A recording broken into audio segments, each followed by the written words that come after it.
Jā, Tēvs, paldies, ka Tu mums esi aicinājis godāt tēvu māti. Un mēs katrs esam nācis no mātes sklēpja. Bet, kungs, bet reiz varbūt kādiem ir pietrūkusi māte, ir pietrūkusi mātes siltums.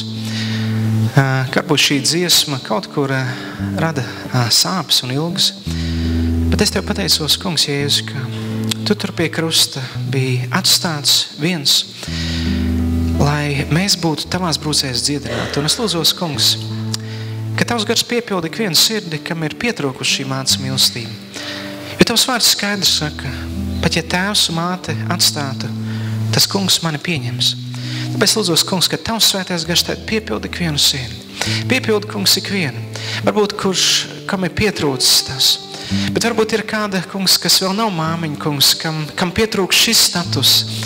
Bet paldies, kungs, ka Tu viņās redz mātes sirdi, ko var izdzīvot dažādos citādākos veidos. Es lūdzu stiprini ikvienu sievieti, kas varbūt ir cietusi šādā vai tādā veidā no mātes, kungs. Nāc un stiprini, atjauno. Un Tēvs, es Tev pateicos par mātēm, par tām ciešanām, ka viņas iziet cauri, kungs, dēļ saviem bērniem. Un paldies Tev, kungs, par to, ka mēs varam šodien par to arī domāt, atcerēties, bet pārvisam zināt, Dievs, ka Tu esi pirmajā vietā. Un, kungs, sveitī mūs, stiprini. Un, kungs, lai Tavs gars un Tavs miers ir ar mums. Un paldies, ka mēs varam godāt tēvu un māti, kā Tavs vārds to saka. Jēzus Kristus vārdā. Āmen.